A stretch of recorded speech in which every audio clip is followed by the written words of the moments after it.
como, de fato, a gente está abordando o exílio, né, hoje, duas questões chamam muito a atenção, né? A situação de o golpe ter sido abrupto, né, e, portanto, ter levado a família que não tinha a menor ideia, dado o grau de popularidade de que gozava, não é, naquele então, sobretudo a parte dos negros, antigos escravizados, população pobre, de uma maneira geral, também não há de se falar somente dos negros, mas até também muita gente de elite, não é? Quer dizer, a República, como eu acho que o Gabriel vai poder abordar, ela não foi em nenhuma hipótese algo uníssono e unívoco, né? A República de 1889, como Gilberto Freire gostava de frisar, existem várias repúblicas, né, para a história do Brasil possíveis. A República Piratini é uma delas, lá no Rio Grande, mas esta república do golpe militar e militarista, são coisas diferentes, né, militar e militarista, o golpe militarista de 15 de novembro, 16, 17, porque não foi no dia 15, não teve proclamação nenhuma, 15, 16, 17 de novembro de 1889, ela fez com que a família imperial fosse, ao cabo desse golpe, fosse banida e exilada.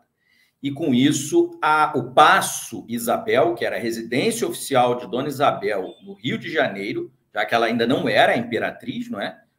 O imperador do Brasil era Dom Pedro II, ela era princesa imperial e, em pouco tempo, imperatriz. A residência dela oficial, como princesa imperial privadamente, era o Paço Isabel, e na última regência ela teve como residência oficial o Paço de São Cristóvão, quando o pai partiu e tudo indicava que Dom Pedro II morreria. Então ela residiu no Paço de São Cristóvão em 1887 para 88, embora fosse também muito ao Paço Isabel. Então, sobre isso, nós vamos ouvir Guilherme de Faria Nicasso, que é advogado do Machado Maier Advogados Associados, se eu não me engano, se eu gravei bem. Ele vai falar, ele que tem uma formação muito boa na Fundação Getúlio Vargas, em São Paulo, já fez especialização, daqui a pouco aí já está em mestrado, doutorado, vai poder continuar bem, e que lançou o livro, que eu infelizmente não tenho aqui à mão, né, pessoal, porque eu estou em Petrópolis, eu moro em Brasília, mas que o Guilherme tem, ele pode mostrar aí, para dizer que pela Lumen Iuris, não foi, Guilherme? Pela Lumen Iuris. Põe seu som. Obrigado, Bruno. Vou apresentar, falar brevemente sobre o livro. Obrigado pela...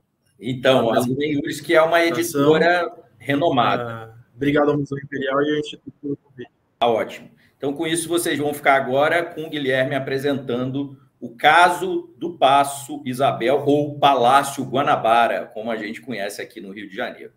Então, vamos lá, Guilherme. Então, novamente, obrigado, Bruno, obrigado ao Museu Imperial pelo convite. Vou explicar um pouco sobre esse processo judicial, que é bastante curioso e que há 130 anos está tramitando no judiciário. Então, acho que esse é um dos casos que principalmente o pessoal acaba se interessando por causa disso. Podemos colocar a apresentação de slide? Fiz uma breve apresentação de slides para passando sobre esse caso, que ele é bastante curioso, né? Então, como o Bruno comentou, eu acabei de lançar um livro tratando sobre o processo do Palácio Guanabara, né, do Paço Isabel, sobre esse confisco, esse processo que já dura aí 130 anos e que, segundo os meus achados, ele ainda continua tramitando, apesar da imprensa ter noticiado ano passado que ele teria sido encerrado, né? O que é, então, o caso do Palácio Guanabara, o caso do Paço Isabel, né? Quando a gente tem aqui uma charge satirizando a proclamação da República, o banimento da família imperial, muito relacionado do que foi falado ontem sobre o exílio, uma questão muito abrupta, né? Então, do dia para a noite, a família se viu privada aí de todas as suas prerrogativas, seus bens, suas propriedades. Esse é o Palácio Isabel, acho que a maioria do pessoal que está aqui assistindo talvez seja do Rio de Janeiro, não sei se eu estou sendo correto, mas é o palácio, sede do governo estadual do Rio de Janeiro, que fica lá nas Laranjeiras, e em suas feições originais, quando ele foi comprado pela Princesa Isabel, ele era dessa forma, né? Ele foi reformado pela Princesa Isabel e ficou com essas feições.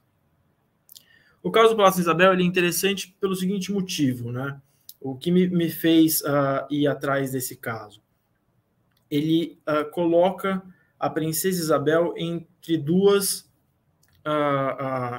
tem a famosa brocado jurídico, que é os dois corpos do rei, né? O rei, ele é uma pessoa, mas ele também é o Estado, né? Que eu chamei simpaticamente de os dois corpos da princesa.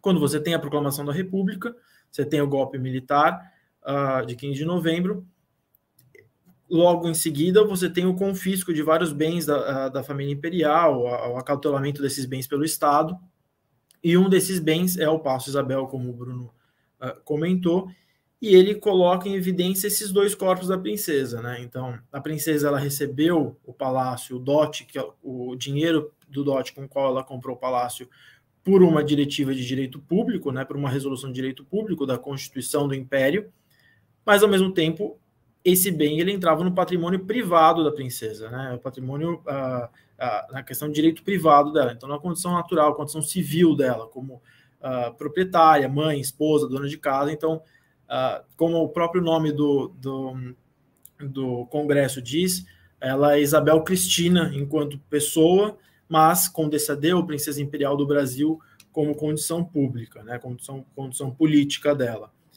Então, esse palácio ele se coloca exatamente nesse meio. Ele era um patrimônio privado da princesa, por causa das questões dos bens dotais dela, mas ele era a razão da compra daquele palácio foi uma resolução de direito público.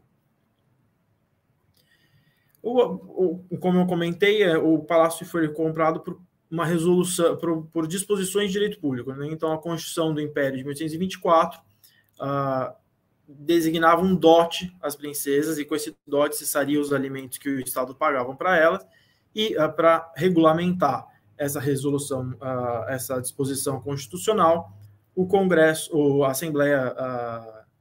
Assembleia do Império passou em 1840 uma lei que consignava uma quantia de capital para aquisição desses prédios, né?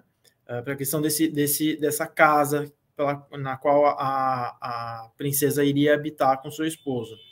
Então, inicialmente foi passada essa lei para o casamento das princesas Dona Januária e Dona Francisca, né, a princesa de Joinville e a Condessa Dáquila, e depois ela foi atualizada, eu vou passar aqui em seguida, ela foi atualizada pela lei 12.217 de 1864, que